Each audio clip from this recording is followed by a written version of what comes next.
Okay तो जैसा कि मैंने आपको बतलाया कि इंसर्ट में मैप चार्ट का यूज करने के लिए आपको कंट्री लेवल का या फिर स्टेट लेवल का डेटा होना चाहिए। तो हमारे पास एक स्टेट लेवल का डेटा है और ये डेटा सेल्स का डेटा है।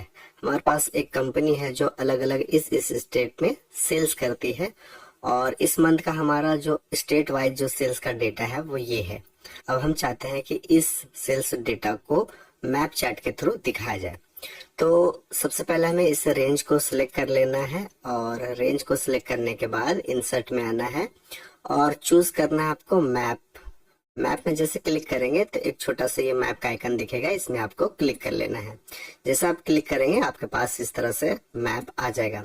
अगर आप मैप चार्ट का शुरू में यूज कर रहे हैं, फर्स्ट टाइम आप यूज कर रहे हैं, तो एक छोटा सा मैसेज आएगा येलो कलर का, उसको आपको एक्सेप्ट कर लेना है और जैसे एक्सेप्ट कर लेंगे तो फिर ये आपका मैप इस तरह से तैयार हो जाएगा। दूसरा कंडीशन ये है कि जब आप मैप चार्ट का यूज करेंगे तो आपके कंप्यूटर में इंटरनेट का कनेक्शन होना चाहिए ताकि वो समझ सके कि ये कौन से कंट्री का डेटा है और किस कंट्री के कौन से स्टेट का डेटा है।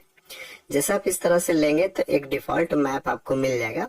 इसमें आपको कलर के अकॉर्डिंग दिखाया जाएगा कि किस स्टेट का सेल्स ज्यादा है और किस स्टेट का सेल्स कम है।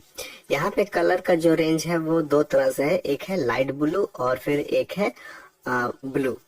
इसमें लाइट ब्लू ये इंडिकेट कर रहा है कि वहां पे कम सेल्स हुआ है और जो ब्लू है वो ये इंडिकेट कर रहा है कि वहां पे सेल्स ज्यादा है।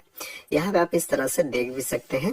जैसे हमें देखने में लग रहा है कि यहाँ पे सेल्स ज्यादा है, तो जैसे यहाँ पे रखेंगे तो इसका जो सेल्स वैल्यू है वो यहाँ पे दिखने लगेगा। साथ ही साथ वो कौन से स्टेट का है वो भी यहाँ पे दिखेगा।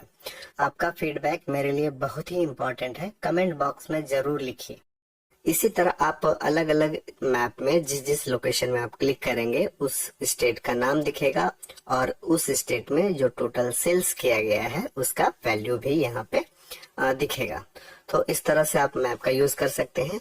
हो सकता है कि कोई स्टेट में आपका काम नहीं चल रहा और वहां पे आपका सेल नहीं हुआ हो, तो वो एक ब्लैंक मैप में दिखाया जाएगा बिना कलर का, जो कि ग्रे कलर का होगा। ठीक है, अब यहाँ पे जब हम लोग रखेंगे तो यहाँ पे दिखाएगा नो डाटा। इसका मतलब ये है कि इस स्टेट में हमारा सेल्स नहीं है।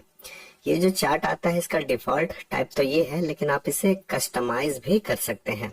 जैसे यहाँ पे आएंगे और यहाँ पे देखिए बहुत सारा चार्ट का डिजाइन है, जिसमें आप क्लिक करेंगे उसमें वो कन्वर्ट हो जाएगा। आप इस तरह से भी ले सकते हैं या फिर आप इस तरह से ब्लैक कलर भी ले सकते हैं। ब्लैक में क्या होगा कि जो जो स्टेट आपने काम किया है उसी स्टेट को दिखाएगा, बाकी जो होगा वो हाइड कर लिया जाएगा और इस तरह से आप देख सकते हैं। साथ ही साथ यहाँ पे अगर आप इस तरह से लेते हैं तो कलर भी आप चूज कर सकते हैं कि हमें जो अपने मैप में दिखाना है वो कौन से कलर में दिखाना है। अभी जो दिखाया जा रहा है वो ब्लू कलर में है, तो यहाँ से आप ऑरेंज कलर ले सकते हैं या फिर इस तरह से जो कलर आपको अच्छा लग रहा है वो यूज करेंगे तो वो ही आपका कलर का रेंज में मैप आपको दिखाने लगेगा। साथ ही साथ यहाँ पे अगर आपको वैल्यू भी दिखाना हो कि यहाँ पे हम चाहते हैं कि जो स्टेट है उसका वैल्यू भी यहाँ पे दिखे, तो यहाँ पे क्विक लेआउट में जाएंगे और सबसे नीचे है यहाँ पे ये ऑप्शंस, इसमें आप क्लिक करेंगे तो इस तरह से आपको वैल्यू भी दिखाया जाएगा। स्टेट अगर छोटा होगा तो पूरा वैल्यू यहाँ पे नहीं आ पाएगा, तो वो डॉट डॉट करके दिखेगा। जब आप उसमें रखेंगे पॉइंटर तो पूरा वैल्यू यहाँ पे दिख जाएगा। यहाँ पे जो चार्ट टाइटल है इसको आप चेंज भी कर सकते हैं, एडिट भी कर सकते हैं। डायरेक्ट इसमें क्लिक करेंगे और यहाँ पे जो भी आप इस मैप का टाइटल देना चाहते हैं दे सकते हैं। जैसे मैं यहाँ पे लिख देता हूँ स्टेट वाइज सेल्स रिकॉर्ड, इस तरह से। तो इस तरह से आप चेंज कर सकते हैं और भी बहुत सारा कस्टमाइजेशन का काम है जो आप इसके बगल में फॉर्मेट वाले में जाके कर सकते हैं। इसमें बैकग्राउंड कलर वगैरह लगा सकते हैं, वो बारी बारी आप यहाँ पे क्लिक करके कर सकते हैं। तो उम्मीद है कि ये वीडियो आपको पसंद आया होगा।